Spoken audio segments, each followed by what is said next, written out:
राज्य को 6 से 14 वर्ष के सभी बच्चों को निःशुल्क और अनिवार्य शिक्षा का अधिकार भारतीय संविधान के किस अनुच्छेद से प्राप्त होता है? तो अनुच्छेद 21A के तहत। प्राथमिक स्तर पर मातृभाषा में शिक्षा उपलब्ध कराने का दायित्व राज्य का है, किस अनुच्छेद में उल्लेख है? अनुच्छेद 350A में। 1882 के पहले शिक्षा आयोग की अध्यक्षता किसने की? 1882 के पहले शिक्षा आयोग की अध्यक्षता किसने की? कोठारी ने। कस्तूरबा गांधी विद्यालय योजना का क्षेत्र है? कस्तूरबा गांधी विद्यालय योजना का क्षेत्र है ग्रामीण। सभी को शिक्षा उपलब्ध कराने से संबंधित है? Operation black board, Navodaya Vidyalaya, जिला शिक्षा एवं प्रशिक्षण परिषद, उपर्युक्त सभी। तो ऑप्शन नंबर द ठीक होगा, उपर्युक्त सभी। बीईपी क्या है? बेसिक शिक्षा परियोजना। मध्याह्न भोजन योजना का मुख्य उद्देश्य क्या है? उपर्युक्त सभी। बच्चों के नामांकन में वृद्धि करना, बच्चों को विद्यालय में पूरे समय तक रोके रखना, स्कूल आने के लिए प्रेरित करना, उपर्युक्त सभी। तो ऑप्शन नंबर द ठीक होगा, उपर्युक्त सभी। भारत सरकार ने सन 1992 में संशोधित कार्यान्वयन कार्यक्रम को कितने खंडों में बांटा है? 23 खंडों में। ऑपरेशन ब्लैक बोर्ड योजना का सुझाव दिया था राष्ट्रीय शिक्षा नीति 1986 के तहत। चलिए आगे देखते हैं।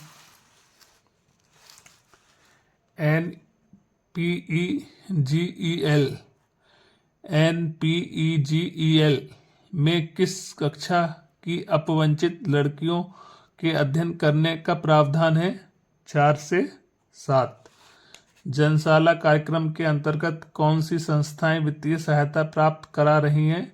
उपर्युक्त सभी। UNDP, UNSPA, UNICEF. तो ऑप्शन नंबर द ठीक होगा, उपर्युक्त सभी। राष्ट्रीय शिक्षा नीति के अनुसार संपूर्ण भारत में निम्नलिखित शैक्षिक संरचना को अपनाए जाने का सुझाव दिया गया है 10+2+3। राष्ट्रीय शिक्षा नीति 1986 के अंतर्गत प्रारंभिक शिक्षा को अनिवार्य एवं निःशुल्क बनाने हेतु कौन सी योजना लागू हुई है? Operation black board. स्कूल चलो अभियान अंग है सर्व शिक्षा अभियान का। ऑपरेशन ब्लैक बोर्ड का उद्देश्य है प्राथमिक स्कूलों में पाठ्य सामग्री, शिक्षक उपकरण जैसी न्यूनतम आवश्यकता सुविधाएं प्रदान करना। प्राथमिक स्कूलों में पाठ्य सामग्री, शिक्षक उपकरण जैसी न्यूनतम आवश्यक सुविधाएं प्रदान करना। कस्तूरबा गांधी विद्यालय योजना का संबंध है प्राथमिक बालिका शिक्षा से। चलिए आगे देखते हैं। प्रोफेसर यशपाल समिति का गठन भारत सरकार द्वारा किया गया मार्च 1992 में। बहुत से व्यक्तियों की अपेक्षा थोड़े से व्यक्तियों को बहुत सा ज्ञान देना अच्छा है, यह कथन किसका है? लॉर्ड मैकाले का। संपूर्ण साक्षरता अभियान का प्रेरक वाक्य है एक पढ़ाए एक। चलिए आगे समझते हैं। जिला शिक्षा एवं प्रशिक्षण संस्थान डाइट की स्थापना की गई 1986 की शिक्षा नीति द्वारा। मध्याह्न भोजन मिड डे मील योजना प्रारंभ हुई 15 अगस्त 1995 से। राष्ट्रीय अध्यापक शिक्षा परिषद का मुख्यालय है नई दिल्ली में। भारतीय संविधान के किस अनुच्छेद द्वारा प्रारंभिक शिक्षा को मौलिक अधिकार घोषित किया गया? अनुच्छेद 21 के द्वारा।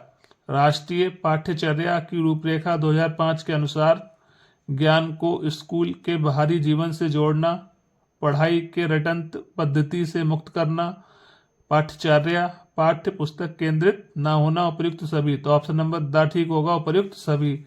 सर्व शिक्षा अभियान को वित्तीय सहयोग देता है, कौन देता है? केंद्र और राज्य सरकार।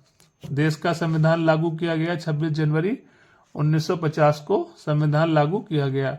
शिक्षा को मौलिक अधिकार के रूप में स्वीकार किया गया 1 अप्रैल 2010 को। शिक्षा को किसी निश्चित स्तर तक सभी लोगों को अनिवार्य एवं निःशुल्क रूप से उपलब्ध कराना है सार्वभौमिकरण। बेसिक शिक्षा अधिनियम 1972 का उद्देश्य है शैक्षिक कार्यक्रमों का प्रभावी क्रियान्वयन। चलिए आगे समझते हैं। प्राथमिक विद्यालयों में न्यूनतम आवश्यक सुविधाएं सुलभ कराने का प्राथमिक विद्यालयों में न्यूनतम आवश्यक सुविधाएं सुलभ कराने की योजना है। कौन सी योजना है? ऑपरेशन ब्लैक बोर्ड योजना। स्वतंत्रता के समय देश में कितने प्रतिशत जनसंख्या साक्षर थी? 14%। विद्यालय स्तर पर शिशुओं की मांसपेशियों का विकास होता है सृजनात्मक क्रियाकलापों से। सर्व शिक्षा अभियान किस आयु वर्ग के बच्चों की शैक्षिक व्यवस्था से संबंधित है? 6 से 14 आयु वर्ग। कस्तूरबा गांधी बालिका विद्यालय योजना किस वर्ग की बालिकाओं में साक्षरता की स्थिति बेहतर बनाने के लिए है? उपर्युक्त सभी वर्गों के लिए। अनुसूचित जनजाति के लिए, अन्य पिछड़ा वर्ग के लिए, अल्पसंख्यक वर्ग के लिए, उपर्युक्त सभी वर्गों के लिए। तो ऑप्शन नंबर द ठीक होगा, उपर्युक्त सभी वर्गों के लिए। सर्व शिक्षा अभियान के अंतर्गत संचालित होने वाले कार्यक्रमों के लिए वित्तीय सहायता प्राप्त है राज्य और केंद्र सरकार द्वारा। कितने अंतराल के उपरांत पाठ्यचर्या के पुनर्विकास एवं समीक्षा का प्रावधान है? 5 वर्ष बाद। महात्मा गांधी ने बुनियादी तालीम या बेसिक शिक्षा का प्रस्ताव रखा था सन 1937 में।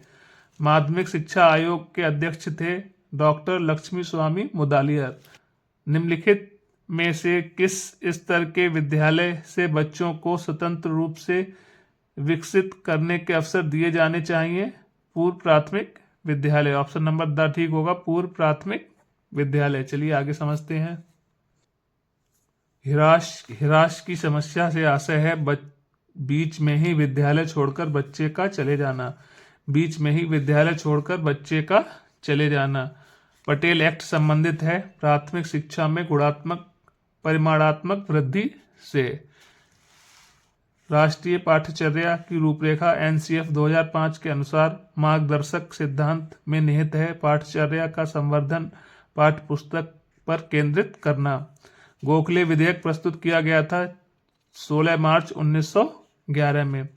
हंटर कमीशन के समक्ष प्राथमिक शिक्षा को अनिवार्य एवं निःशुल्क करने का प्रस्ताव रखा दादाभाई नौरोजी ने। पाश्चात्यवाद विवाद का जन्म हुआ 1813 के आज्ञा पत्र से। शिक्षा आयोग 1964-66 शिक्षा आयोग 1964-66 के अध्यक्ष थे डॉक्टर डीएस कोठारी। राष्ट्रीय बाल श्रम परियोजना संचालित की गई नवी पंचवर्षीय योजना के तहत। राष्ट्रीय बाल श्रम परियोजना संचालित की गई नवी पंचवर्षीय योजना में। उत्तर प्रदेश के समस्त जिलों में स्कूल चलो अभियान शुरू किया गया वर्ष 2004 में। चलिए आगे समझते हैं। राष्ट्रीय साक्षरता मिशन की स्थापना के बाद सर्वप्रथम संपूर्ण साक्षरता अभियान की घोषणा की गई केरल राज्य में। पूर्व प्राथमिक शिक्षा संबंधित है 3 से 6 वर्ष तक के बच्चों के लिए। यशपाल समिति का गठन किया गया 1992 में। ठीक है फ्रेंड्स, मिलते हैं किसी नेक्स्ट वीडियो में। तब तक के लिए जय हिंद, जय भारत। हंसते रहिए, मुस्कुराते रहिए, हमेशा स्वस्थ रहिए। अगर आप इस चैनल पर नए हैं, चैनल को सब्सक्राइब करें, वीडियो को लाइक करें और नोटिफिकेशन ऑन करें, जिससे हमारे चैनल की सभी वीडियोस का नोटिफिकेशन आप तक आसानी से पहुंच सके। डीएलएड सेकंड सेमेस्टर की परीक्षाएं जनवरी के लास्ट में हो सकती हैं, तो आप सभी अपनी परीक्षाओं की तैयारी अभी से ही शुरू कर दें। ठीक है फ्रेंड्स, मिलते हैं किसी नेक्स्ट वीडियो में। तब तक के लिए जय हिंद, जय भारत। हंसते रहिए, मुस्कुराते रहिए, हमेशा स्वस्थ रहिए। ऐसे ही हमारा सपोर्ट करते रहिए।